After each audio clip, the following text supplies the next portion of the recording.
Good morning and welcome to Then What Happened.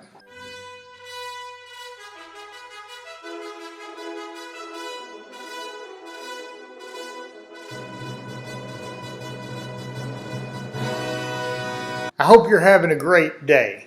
And in my world, it is morning. In your world, it may be another time of the day or evening or night. But we're all connected living on this planet.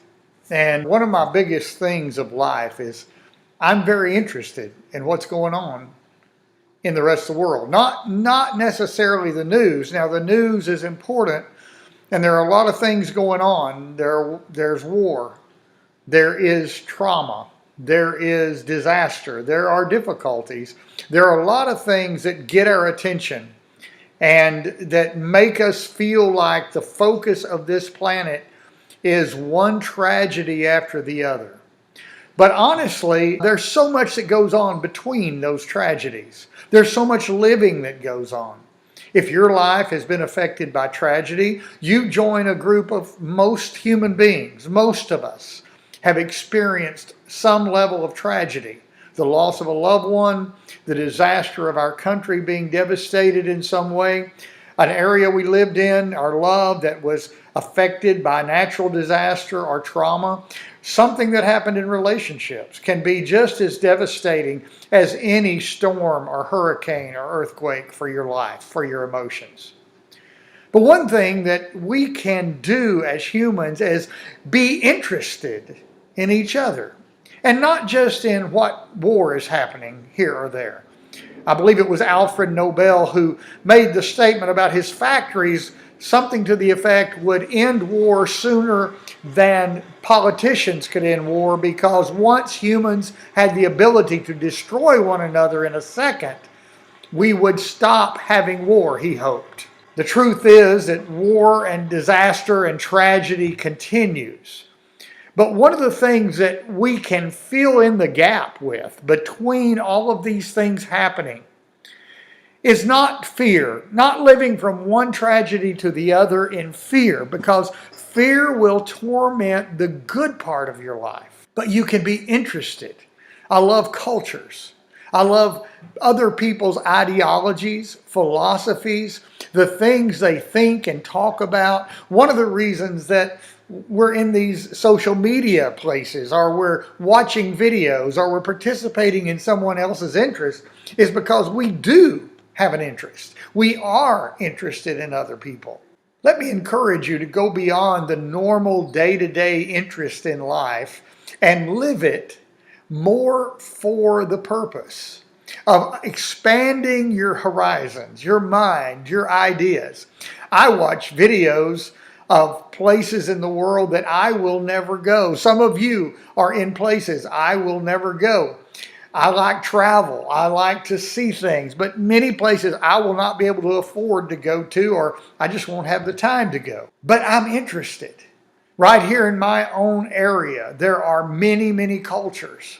And I love that because I'm interested. And when I encounter through my job or through my professional life someone who has a very different culture than me, I want to know. I want to know what you eat. I want to know what your manners are. I want to know how you relate to other people. I want to know about your religion and your philosophy. I want to know your background and your history. And I find myself researching after talking to that person more in depth, because we are very interesting creatures.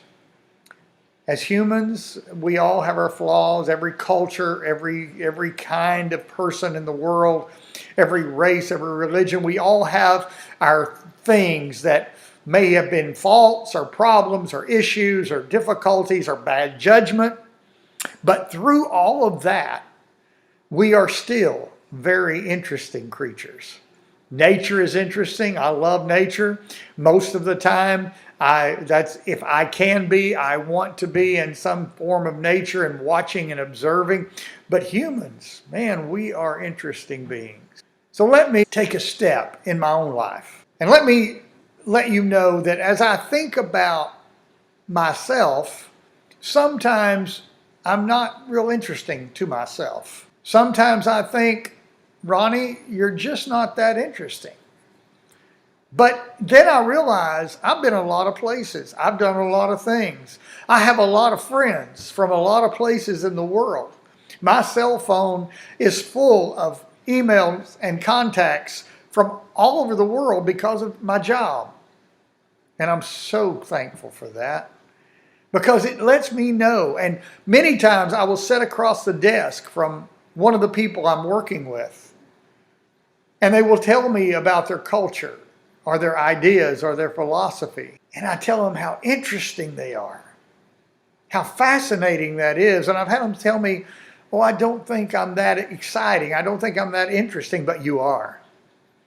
There is no other you. There is no one who can match your history, your past, and even your siblings. I grew up with 4 siblings. None of them have done what I've done, and I haven't done what they have done. We measure success sometimes by money or by recognition or popularity or by how many views you have, but really, we're all interesting in our own right. So look at people with a little closer view. Not just those you immediately like or connect with, but look at some that maybe you don't understand and you don't know why you feel uneasy or different. Just let things work in your own mind and your own research to learn what is going on with the other person. And let that expand your own ideas, your own thinking, and embrace one another on this globe. Because we have a short time on this planet. Let's spend it wisely. And one wise way we can spend it is to care for one another. Thank you for joining us on Then What Happened. Comment, like, subscribe. I'll see you next time. Have a great day.